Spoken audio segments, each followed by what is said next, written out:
Hey everybody, this is Dana with Coach CoachDanaInspires.com.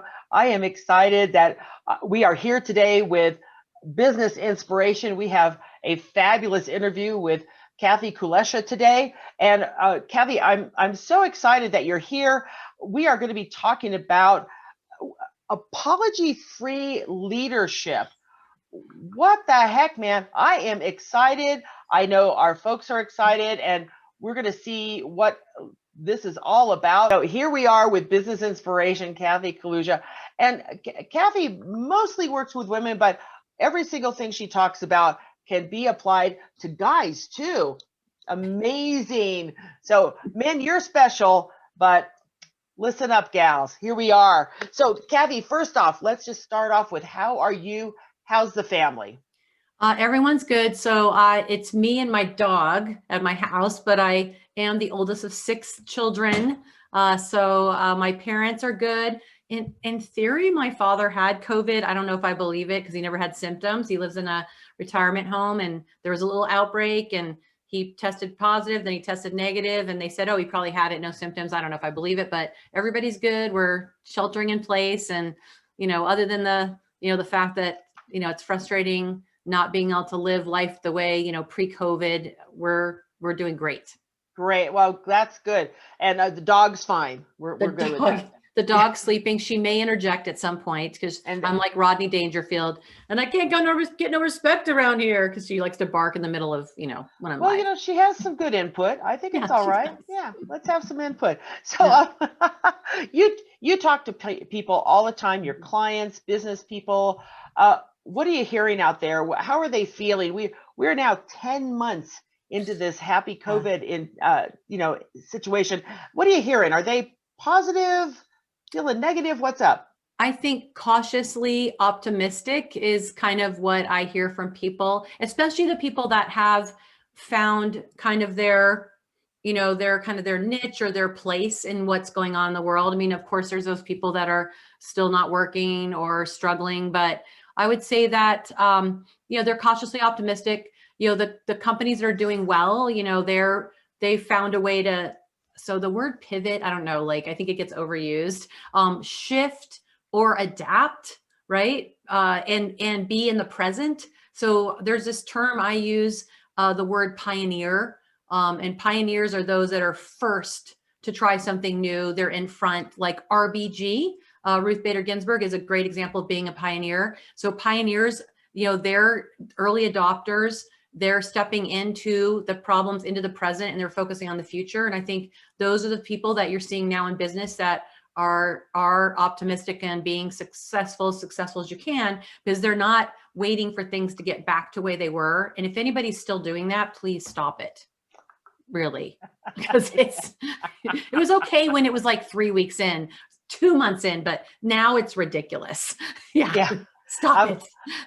I'm with you. I'm with you on that. Absolutely. Oh my goodness.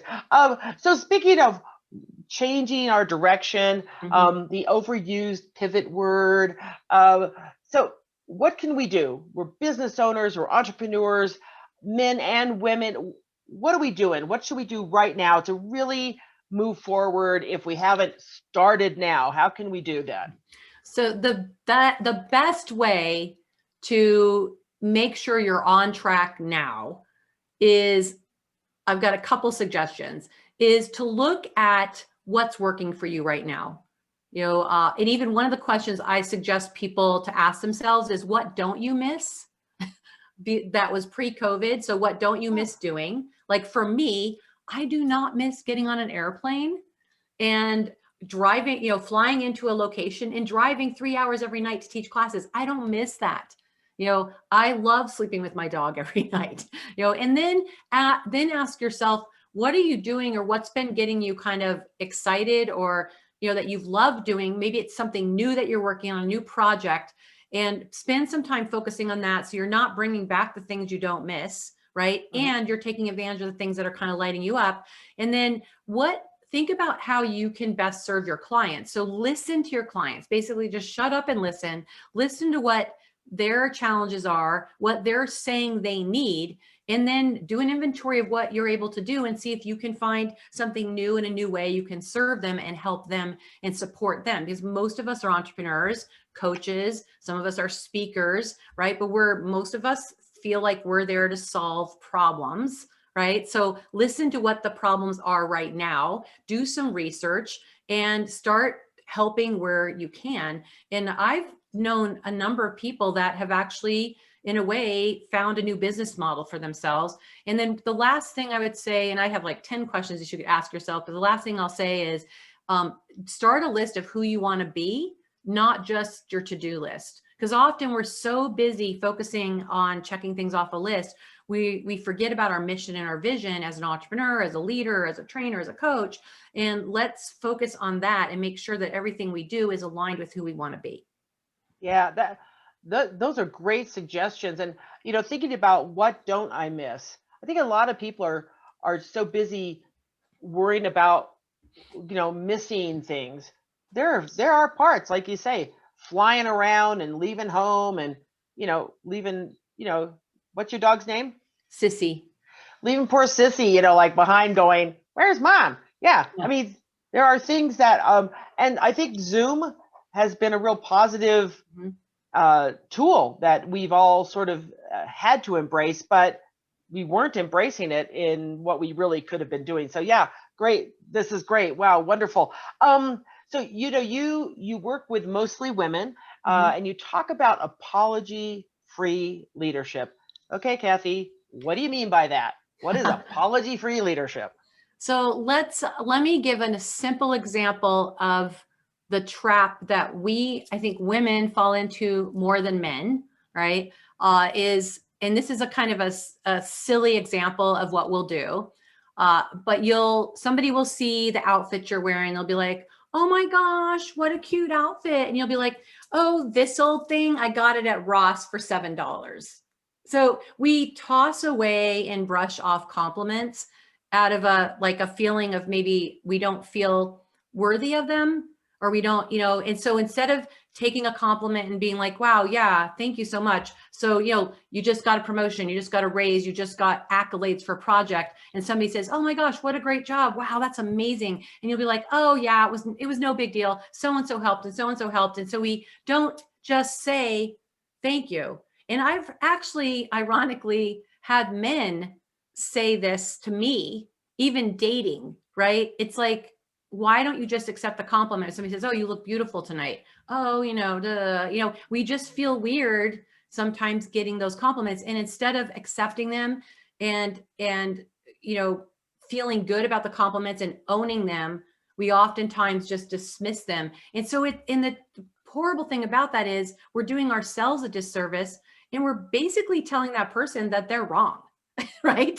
So it's like we're hurting ourselves and we're hurting this person that took the time out to recognize something about us. So we often give discounts, for our own abilities. And then it also kind of seeps into our confidence in giving direction and leading and speaking up and sitting at the table. Sheryl Sandberg wrote the book Lean In. She says often women don't lean into their positions, they stand back, we take a back seat. It's all of those things are affected, right, by our not feeling worthy or deserving of a compliment or a position, a seat at the table. Right, absolutely. And I was just speaking to a gal about this a couple of days ago, that when I'm at the table and I say, wait a minute, I think this is a better idea, or how about think about this, they look at me like I'm being overbearing or pushy. When one of the guys at the table, and this still happens, one of the guys at the table might say the same thing, and it's like, yeah, we'll need to think about that. Well, and I think women have this in the back of our minds, that we don't want to be seen as that pushy, witchy person. Yeah, and that is something that comes up. I've taught hundreds of hours. I was actually thinking I should add this up, how many hours I've spent in the classroom with women talking about problems like this. you know, hundreds of classes, probably thousands of hours, and thousands of women. And this is still today a problem. And it's not just the men that do it to us. We do it to each other. And so one of the abilities that we need as women is twofold. First of all, we need to be assertive. We need to know how to be assertive and do it properly. And then we need to be okay with being assertive. So maybe that's two. And the third one is when somebody questions our assertiveness. So there's this joke. What's the difference between assertive and aggressive?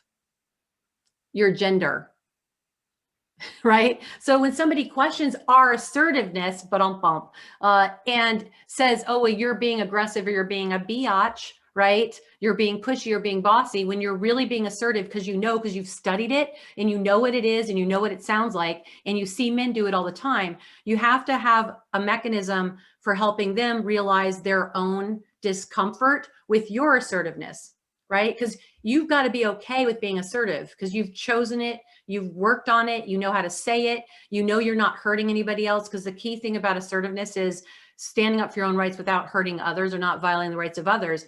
So what I teach is ask a question and say, and you have to do it in a non-sarcastic way, which is not always easy for me. So you have to, yeah. And I could see you, Dana, being like, well, I'm really curious. So you want to just say, I really am working on being assertive. I've been practicing this. I've been reading about it. And my goal is to be able to stand up for myself and speak up and make requests without hurting the feelings of other people. And I'm really curious, can you tell me what I said or what I did that you feel was aggressive and not assertive? And make them be specific, right? And here's the other thing is, if they don't have an answer, it may be okay that you just like mic drop, walk away and let them think about it. And then you could even mimic what the men say. You could even take notes of what the men said the day before, repeat it. And then if they say, well, why are you're being so pushy? I'm really curious because I heard Joe make the same exact request yesterday. Can you tell me what I did differently than what Joe did? Because I'd like to make sure that when I speak up and when I make requests that I'm not hurting your feelings. I'm not stepping on your toes. So give me some feedback and I'll definitely take that into consideration. And that gives them a chance to realize, oh, maybe I'm not, I'm being harsh with her. I'm judging her unfairly, right? But because you can't tell them you're being judgmental, you're not being fair. You have to let them realize it and have the aha moment themselves. Right. Oh, I love this. Okay, so can we stay on here for another hour and a half or something? Yeah. Do you need some coaching? This is so Yes. good. It's so good. And the other thing, and this may be off the path that we're coming on, but this is a bunny trail that I just have to say out loud. Just last week, the leader of the pack was talking, and he said, "So guys, when you're working out or working on your cars, and and women, when you're quilting or whatever you do," and I just went, "What?" I almost fainted. What do you mean when we're quilting? So Kathi, why don't we get together and do a little quilting today? You're like, no, it's crocheting these days. Oh, okay. Well, excuse me. Okay. Yeah, just tell him you're out of touch. Yeah, I was just so I really was appalled, and maybe that's, and maybe other gals are listening to this are going, yeah. I get that all the time. Yeah. So I'll give you a little secret. I mean, this is a big conversation, but the best way to address things like that is to not do it in public, because you don't want them to do, to demean you. And so I just over a cup of coffee, we're going to call him Joe. All right. So hopefully his name isn't Joe. We'll call him Joe. That's okay. Like, hey, and you buy him the coffee and you're like, hey, Joe, I wanted to share some observations that I had. Find your own words though, that it's just something that's bothering me. And I felt like, in fairness to you, I should let you know, because it's just kind of driving me a little bit crazy. I noticed the other day when you were talking to us as a group, you changed and made this comment about women quilting. And to me, I felt it was demeaning. I don't think you meant it that way, but I just wanted to share with you that sometimes when you make comments like that and you separate us from the men, to me, it feels like we're being, talked to as if we're less than or we're not equals. Is that your intention? Because I don't think it is, but I just want to, better understand what's happening when those comments are made. But you have to do it in a really loving, and it's this.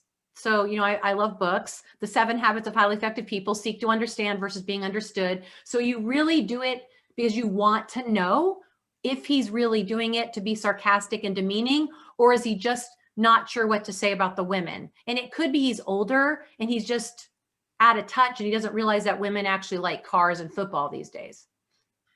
Well, he's very young. He's my age. So then it could just be sarcasm.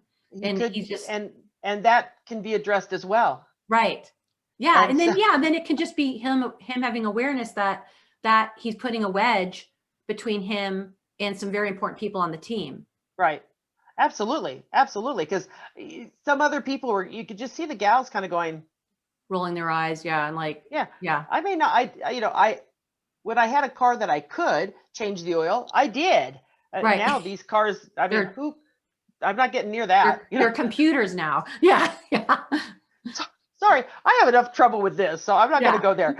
So back on the Kathi Kuleza path here that we were going on. I took that little bunny trail here. So when you speak and train and coach women, you talk about these 3 massively huge mistakes that we're brilliant women that we keep on doing. So how do you suggest that we stop doing these mistakes so we can live our most passionate life, so we can get past all this? Yeah. So can you share a couple of those? Yeah, so I have my little handout here. So I'll give you the link where people can get this. But so the 3, and it's all kind of related to what we're talking about. All right. So one of the first things is our mindset. All right. So we have to, I've got stats for the stats people. So there's human beings in general. We have experts disagree on how many thoughts we have a day, but it's anywhere from 45,000 plus thoughts a day. Right. And then studies show that I found different stats on this, that at least 70% of the thoughts we have about ourselves are negative. And this is just a reel running in the back of our minds. It's just this autopilot that we're in. We're not intentional. It's these things bouncing around in your head. Right. Yeah. And then the studies show that as children, we aren't that negative, but by the time you get into your teen and adult years, it's almost flip-flops, the negativity versus the positivity. So one thing that happens is that we have all these life experiences, and all these life experiences they start to form our story we're telling ourselves and our perceptions of, the world and what's happening. And that's why there's so many disagreements on what happens when things happen, because my story about what happened is totally different from yours. Right. And so that's why sometimes when friends are seeing something a certain way or something's against them, you're like, what are you talking about? That person didn't say that, but it's their story. Right. And it starts here. So, I teach a method, which we don't have time to do now, but it's a method that I learned about 15 years ago on how to flip your I am statements so that you start the morning off with positive I am statements and not double negatives, but positive. So an example is, I had an I am statement that I am ugly. Oh. Right. And how many women have that? Most, right? But here's the thing, it came from a nickname that my dad gave me when I was about 9 years old. He called me Slim, S-L-I-M. And so he thought he was funny, which he wasn't. And I was not slim. I always had a few extra pounds on me. I'm the first child. I did not pop out of the womb with the user manual. On the job training. I hold no ill will to my father, who apparently survived COVID, who knows how, but I took that stupid nickname Slim that he called me into my 20s. And I looked in the mirror and I saw a fat, ugly child. Right. And then I saw an ugly woman, and so in the morning when I'm looking at myself in the mirror, I'm actually saying in my mind, through the, in that routine you're in, an autopilot, I'm saying a bunch of things like I'm tired, I'm old, I'm ugly, I'm this, I'm that. I learned to be intentional about flipping all those. And some of them are easy and some of them take inspiration where you have to find somebody else to look at through their eyes to see yourself, because I am ugly was a deep-seated belief. And I had to find a way to see myself through somebody else's eyes. And it's a long story, but basically it's my baby sister, Krista. And so I would literally look in the mirror and say, I'm beautiful. And I look in the mirror and be like, what does Krista see? It took me about 3 years to rewrite that story. So this is a daily practice of 2 minutes a day, but you have to be committed. Everything we achieve in life is about our intention, and it's about being consistent and committed, incremental little steps. But I now know that I am freaking beautiful. And you are. Yeah, but it took 3 years to undo 30 years of a lie. But that's us as humans. And men have the same, they have their own, I am statements. It helps everyone. And it's the beauty of this is I would say parents teach your children this, because I know my niece who's 8 now, at 6, she started complaining about the hair on her legs. And I'm like, oh my God, at 6 years old, she's already having body issues. I mean, these beliefs start so young, right? So if you can teach your kids how to look at themselves and be proud of themselves and build up their self-esteem themselves, they will never need to go for a man or a boss or a friend or anybody else. Will never be able to take advantage of them, because they have their own self-esteem, and they know how to build their own self-esteem. Oh, and I think it's so true, because in my heart of hearts, I believe your father, when he said that, wasn't really trying to be mean. He wasn't really trying to be cruel. No. And like you said, the owner's manual, didn't have that chapter in it yet, whatever, and so, he was just, and I know my father had other nicknames for us. Mm-hmm. And I think back on it and I think, holy tamale, why on earth would you say that to your kids? I mean, that's just amazing. But that's parents. Like I always tell, and I'm not a parent except for a dog child, but I always say, look, it's guaranteed you're going to screw your kids up. The question is how badly, and will you give permission to unscrew themselves up? I was in my 40s when I fixed this. 40s. Yeah. I mean, yeah, absolutely. Absolutely. This is so good. And you have a list of things that we can There's 3 things. 3 things. Okay. So the first, that covers the first one. The other 2. So the first one is knowing your value. Okay. So it's, really for women, one thing you can do is create a folder where you put all of your certificates, all of your accolades, all the thank you notes. Anytime somebody says something positive about you, you write it down and you stick it in a folder, electronic folder, paper folder, on your phone. And you have a list of all the positive things that you've accomplished, people have told you you've done for them, awards you've been given, books, take a copy of a book chapter a book you've read, the cover, anything that you've done to add to your value. And then keep that folder. When you're having a crappy day, you just open up this little brag folder and you look at all the amazing things. And then that reassures you of your value, because we love to diminish our own value. And then, don't we? Yeah. And then the last thing and then that's the self-judgment and criticism, which I just talked about. And then the last one is we typically, as women, put ourselves last. Even when we're not moms, like I did it even not being a mom, you put everything else. You're a servant, which is an important thing to be as a leader, to have a servant heart and put other people's first, but you've got to have a regimen or routine where you're filling up your own cup, because they say put your oxygen mask on first on the airplanes, although that's a distant memory that I have, because if you're with somebody, a child, you've got to have oxygen before you can help them.